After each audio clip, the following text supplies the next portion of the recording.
ദൗത്യം വിജയം. 2 ആനകളെ തുരത്തി. പത്തനാപുരം പിറവന്തൂർ ഗ്രാമപഞ്ചായത്തിൽ ജനവാസ മേഖലയിൽ തമ്പടിച്ചിരുന്ന കാട്ടാനകളെ റിസർവ് വനത്തിലേക്ക് തിരികെ കയറ്റിവിടുന്നതിനുള്ള പ്രത്യേക ഡ്രൈവിൽ ആനകളെ കണ്ടെത്തി.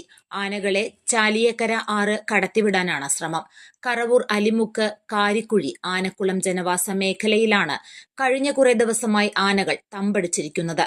കഴിഞ്ഞ ദിവസം 2 കൊമ്പനാന അടക്കമുള്ള 3 ആനകളെ കറവൂർ കാരിക്കുഴിയിൽ വനപാലകരും നാട്ടുകാരും കണ്ടെത്തി. പടക്കം പൊട്ടിച്ച് വനമേഖലയിലേക്ക് പായിക്കാൻ ശ്രമം നടത്തിയെങ്കിലും ആനകൾ തിരിഞ്ഞു മറ്റൊരു ഭാഗത്തേക്ക് തിരിയുകയായിരുന്നു.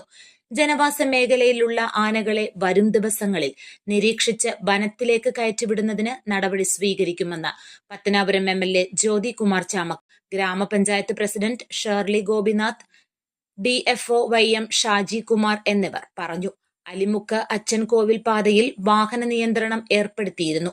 ജ്യോതി Kumar Chamakkala MLA, block panchayat president Ajith Krishna, മറ്റ് ജനപ്രതിനിധികൾ, വനം വകുപ്പ്, റവന്യൂ, പോലീസ്, അഗ്നിരക്ഷാസേന തുടങ്ങി വകുപ്പ് ഉദ്യോഗസ്ഥർ, വെറ്റിനറി ഡോക്ടർമാർ തുടങ്ങിയവർ ഡ്രൈവിൽ പങ്കെടുത്തു.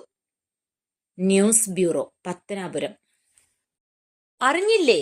വേനാട് പ്രവാസി സഹകരണ സംഘത്തിന്റെ ഉടമസ്ഥതയിൽ Jan Aushadhi medical store Adoor high school ജംഗ്ഷനിൽ വൈറ്റ് പോർട്ടിക്കോ ഹോട്ടലിന് സമീപം പ്രവർത്തനം ആരംഭിച്ചിരിക്കുന്നു. Elamannoor high school junction, Kodumon, Enath, Adoor Parthasarathy junction, revenue tower ground floor എന്നിവിടങ്ങളിലെ ജൻ ഔഷധികളിലും 10 മുതൽ 85% വരെ വിലക്കുറവിൽ ഇംഗ്ലീഷ് മരുന്നുകൾ വിൽക്കപ്പെടുന്നു. ജൻ ഔഷധി